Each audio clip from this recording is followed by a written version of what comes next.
nombre es Luis Daniel Luna Bautista. Moreno Galicia, Daniel Alejandro. Mi nombre es Mendoza Ramírez Luis Mi Gabriel. nombre es Demian Martín Zaino. Mi nombre es Carlos Enrique López Lozano. La guerrilla en México de 1940 a 1982. ¿Qué es la guerrilla? En Latinoamérica, a partir de la segunda mitad del siglo XX, las guerrillas se plantearon como organizaciones de lucha armada para enfrentar los regímenes dictatoriales y las injusticias sociales del continente.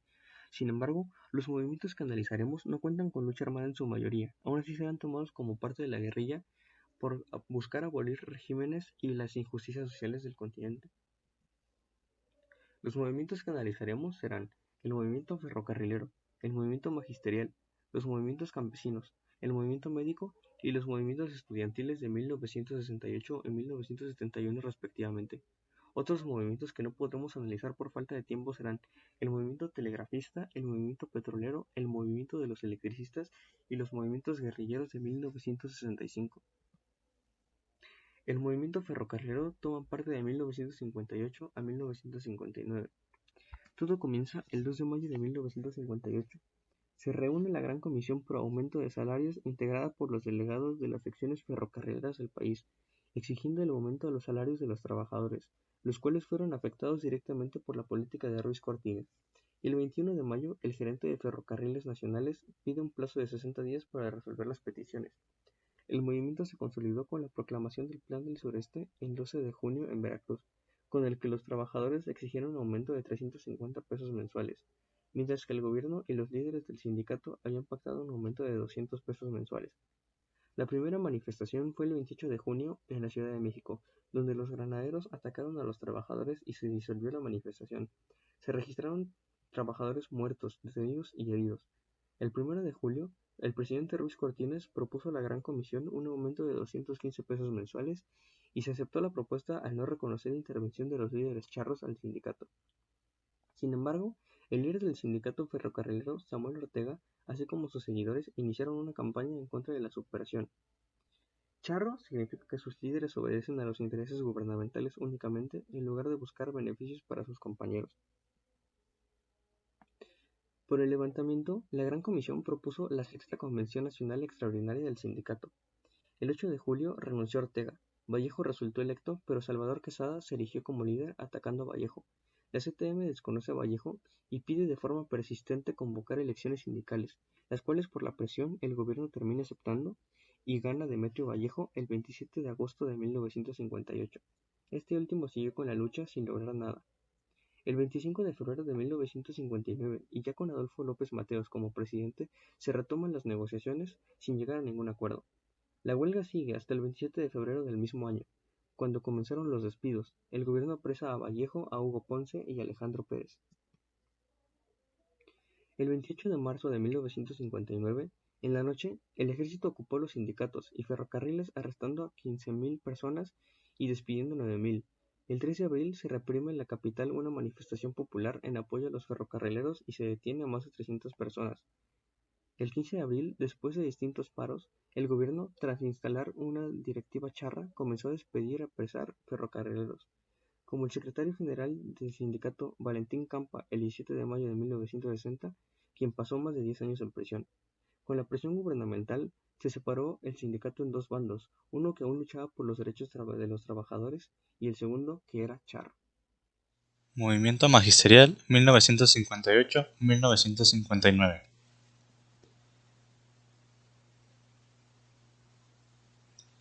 ¿Qué es el movimiento magisterial? El movimiento magisterial de 1958 en México consistió en una serie de huelgas y movilizaciones sociales convocadas en México por el movimiento revolucionario del Magisterio, un sindicato de ideología socialista. Los integrantes de las protestas fueron sobre todo maestros de primaria, cuya principal demanda era la mejora de los salarios. Además de la petición de mejoras salariales, en la convocatoria de las protestas influyeron otros factores, como los políticos y los ideológicos. El movimiento magisterial tuvo lugar en un contexto de movilizaciones de otros sectores, como los ferrocarrileros, los telegrafistas o los médicos. En muchas ocasiones, estos movimientos apoyaron unos a otros. Al igual que el movimiento ferrocarrilero, el móvil de sus demandas eran aumentos salariales y democracia sindical. Su líder era Othón Salazar, quien representaba la sección 9 del Movimiento Revolucionario del Magisterio, MRM, quienes salían a las calles a exigir mejoras en sus condiciones laborales, nombrar democráticamente a sus representantes sindicales y la reivindicación de la importancia de su función. Su demanda primaria fue el emplazar una huelga. Marcharon a Ciudad de México, sin embargo, fueron reprimidos. La respuesta del MRM fue emplazar el paro y exigir a la SEP la solución a la problemática y el castigo por la represión. La SEP no reconoció el movimiento, decían que tenían que seguir la vía institucional del sindicato y no hicieron caso a sus peticiones, por lo que los maestros otonistas tomaron los patios de la SEP por casi un mes. Fueron apoyados por contingentes de maestros de varias regiones del país e incluso por padres de familia, estudiantes de la UNAM y de la Normal Superior, así como alumnos del Politécnico. Por otra parte, las voces de los grupos de derecha exigían la aplicación de la fuerza y su desalojo, acusándolos de comunistas. Sin embargo, en plena época electoral, el Estado decidió negociar y para el 3 de junio les otorgaban un aumento de 150 pesos. Con ello, los maestros devolvieron las instalaciones de la SEP. En septiembre se realizaron nuevos paros, buscando el reconocimiento de la directiva encabezada por Salazar. Sin embargo, fueron reprimidos. Othón Salazar y varios de sus colaboradores fueron encarcelados y torturados. En octubre se establecieron las condiciones para llevar a cabo nuevas elecciones. Sin embargo, se exigía que los candidatos contaran con sus derechos civiles. Esto excluía a Salazar y a sus compañeros. Con la llegada de López Mateos fueron liberados los líderes. Sin embargo, ya no pudieron articular un nuevo movimiento, ya que el comité ejecutivo electo se alineó con el presidente. En 1960, los líderes de la sección 9 del SNT serían expulsados del organismo para realizar actividades ajenas al sindicato. Othón Salazar continuó activo y entró y salió de la cárcel en varias ocasiones. Los maestros que exigían el cese de violencia imponían de facto el derecho de huelga y emplazaban el gobierno en sus propios recintos. La ocupación de la SEP encendió pasiones nada ocultas con la iniciativa privada, que pedía el desalojo por la fuerza. La Sanacintra exigió el control de la situación al costo que fuera. La Asociación de Banqueros pedía una limpieza total de socialistas y comunistas de las escuelas, y los empresarios regiomontanos pedían que fuera declarado un estado de sitio. Sin embargo, la indecisión del gobierno provocada por la campaña electoral dio solución al conflicto. Movimiento campesino. El movimiento campesino, impulsado por la Asociación Católica de la Juventud Mexicana, mejor conocida como ACJM, inició durante el cardenismo con la crítica hacia la reforma agraria y el modelo de educación rural. Los gobiernos de Manuel Ávila Camacho y Miguel Alemán Valdés limitaron el impulso dado el reparto de tierras y privilegiaron la propiedad privada de corte agroindustrial, lo que provocó el descontento del sector campesino e incluso los puso en situaciones donde eran marginados. Otras veces, igualmente durante el cardenismo, los campesinos se encontraban en una situación tan marginada que tenían que considerar pocas opciones, como migrar hacia las ciudades y ahí hacerse obreros o afiliarse a las organizaciones campesinas como la Confederación Nacional Campesina, mejor conocida como CNC, y desde ahí poder solicitar apoyo. En la imagen podemos ver que, a mediados de 1951, Mi Rancho se formó en Movimiento Rural, periódico destinado a los campesinos de las 4 organizaciones fundamentales de la Acción Católica.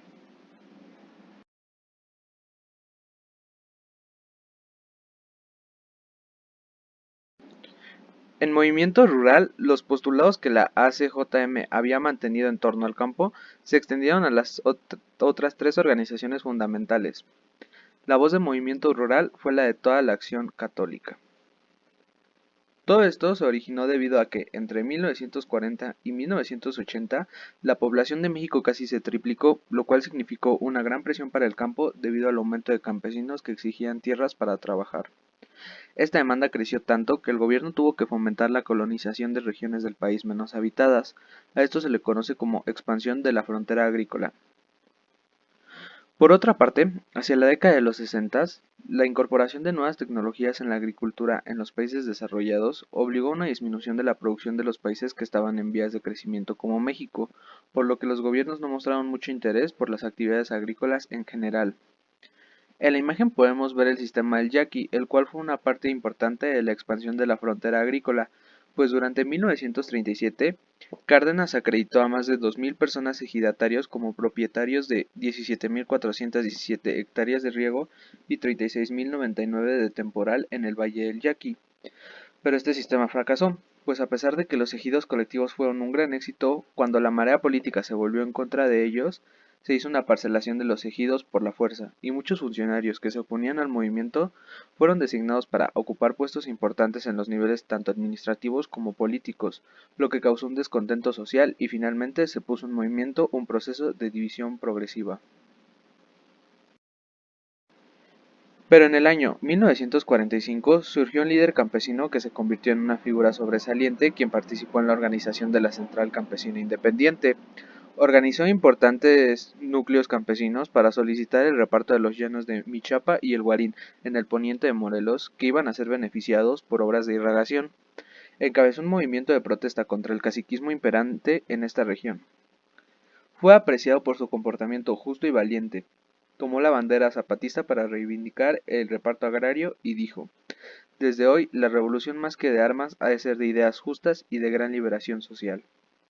A día de hoy, gracias a las iniciativas de Jaramillo, se han hecho estudios, presupuestos y mejores proyectos para organizar mejor a los campesinos y exigir sus derechos. Una de esas iniciativas fue la construcción del ingenio de Zacatepec. Su tormentosa y accidentada lucha de más de 28 años fue una guerra de resistencia, una lucha popular defensiva. Esto es todo de mi parte, gracias por su atención. Movimiento médico 1964-1965. En el comienzo del sexenio de Gustavo Díaz Ordaz, los movimientos sindicales parecían estar controlados por el Estado mediante el corporativismo y el trabajo de Fidel Velázquez en la CTM. Sin embargo, las movilizaciones llegarían de los sectores de clase media. Los médicos comenzaron a exigir mejoras laborales, ya que tenían un periodo importante sin recibirlas, por lo que los del Hospital 20 de Noviembre iniciarían un paro de labores el 26 de noviembre de 1964, ante la amenaza de que no recibirían el aguinaldo acostumbrado. Los médicos de otras instituciones de salud se adhirieron al paro en apoyo al movimiento, como los médicos del Hospital de Ferrocarrileros, el de San Fernando del Seguro Social y Hospital General de la Secretaría de Salud Pública. Los paristas fundaron la Asociación Mexicana de Médicos Residentes e Internos, AMRI, independiente de las organizaciones sindicales existentes, para llevar su pliego petitorio constituido por 3 puntos básicos: mejora económica, estabilidad en el trabajo y participación activa en los programas de enseñanza. Para el 3 de diciembre de ese año ya eran más de 40 hospitales en el país apoyando el paro de labores. La AMRI envió una carta al presidente Díaz Ordaz pidiendo su intervención. Algunos días después, el presidente recibió a una comitiva de médicos y les dijo que acudiera a las instancias correspondientes, pero mostró disposición para resolver la situación. Los médicos decidieron levantar el paro para el 18 de diciembre, confiados en que sus exigencias serían atendidas. Sin embargo, solo habían cumplido la mejora en el salario. El gobierno no aceptó convertir la beca de los residentes en contrato de trabajo, por lo que nuevamente entraron en paro el 13 de enero de 1965. El gobierno contestó con amenazas de despido, levantando actas y ordenando a las autoridades a ejercerlas. Hubo renuncias de médicos de base y especialistas en apoyo a la AMRI, y cada vez más instituciones médicas se sumaron al paro. De las renuncias surge la Alianza de Médicos Mexicanos, AM, que va a coordinar nuevas negociaciones e intentaba aglutinar exigencias de todos los médicos del país.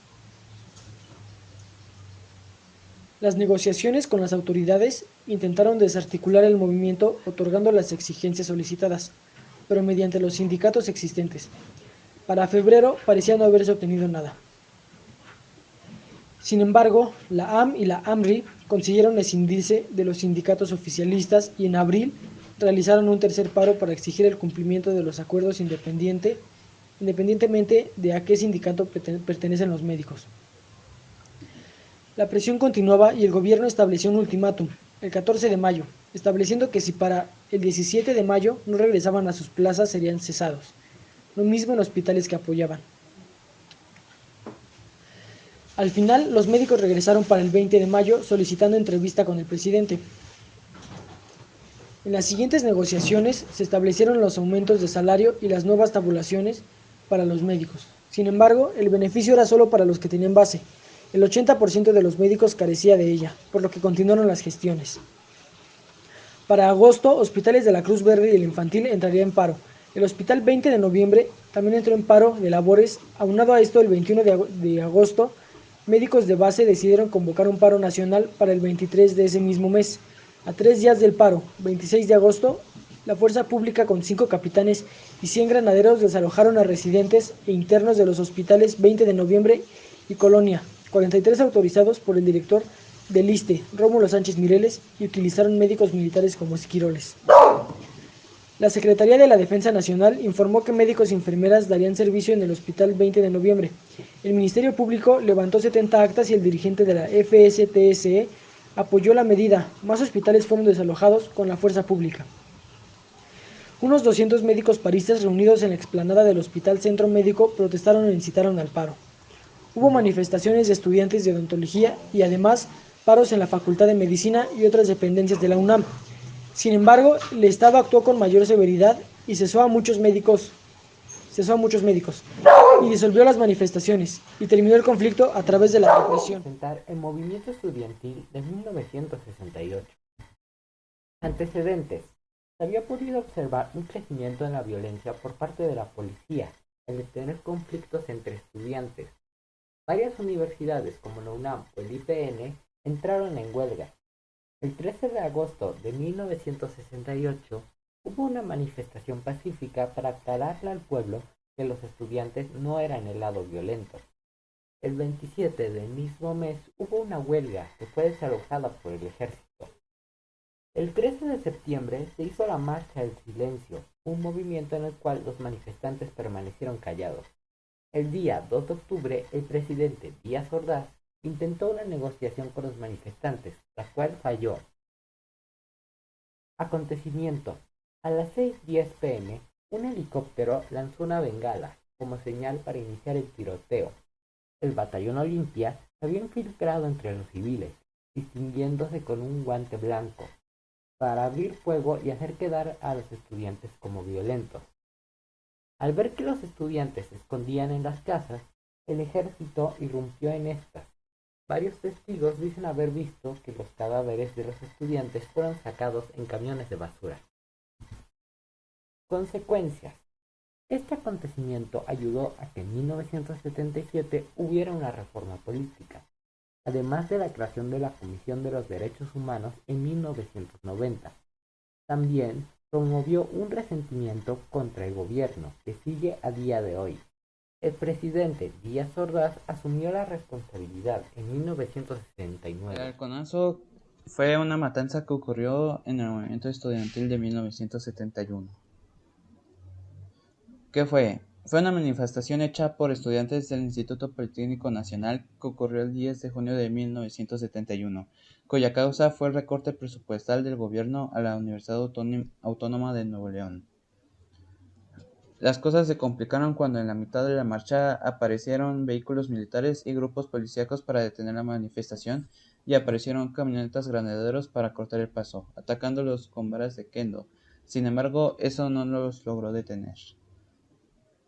Para cuando llegaron al metro normal de la línea 2, apareció el grupo paramilitar Halcones, que empezaron un tiroteo contra los manifestantes y la policía no intervino.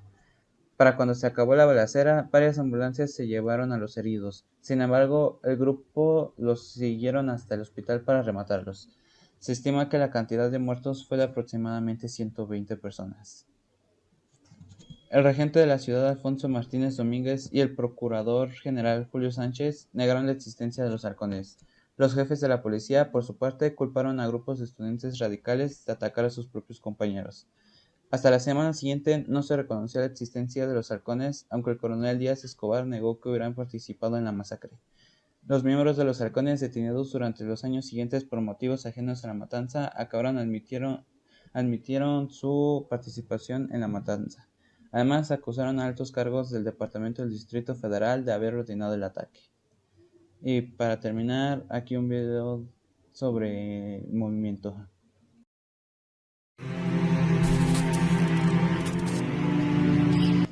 En la zona del casco de Santo Tomás, dos sucesos relevantes empezaron a presentarse desde la 1 de la tarde del 10 de junio de 1971.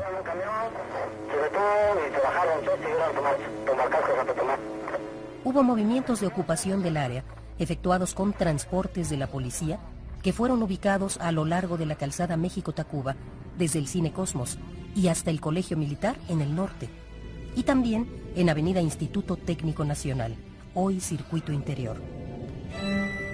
Los vehículos en los que fue trasladado el grupo paramilitar denominado Los Halcones para agredir la manifestación llegó a las 4:30 de la tarde, cuando ya la policía les había preparado el terreno. Cuando la cabeza de la marcha se encontraba en Avenida de los Maestros, fue interceptada por oficiales de la policía del Distrito Federal en el cruce de Díaz Mirón. Los policías aducían que la marcha no estaba autorizada. La disposición de la policía y de los halcones estaba diseñada para conducir a los estudiantes a una emboscada.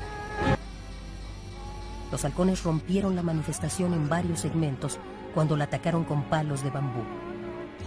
Sin embargo, los estudiantes resistieron las primeras escaramuzas e incluso los hicieron retroceder. Entonces los retenes policíacos les abrieron el paso a los halcones hacia los camiones del Departamento del Distrito Federal para que después regresaran estos con armas en la mano, especialmente fusiles M1 y M2.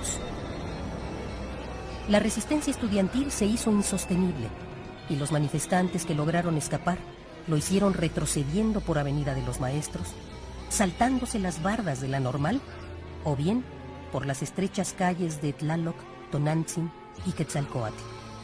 Algunos otros se refugiaron en viviendas cercanas. A las 5:30 de la tarde, francotiradores apostados en las azoteas de los edificios de Avenida de los Maestros empezaron a disparar contra los manifestantes. Y con esto concluyo mi presentación sobre el movimiento estudiantil de 1971.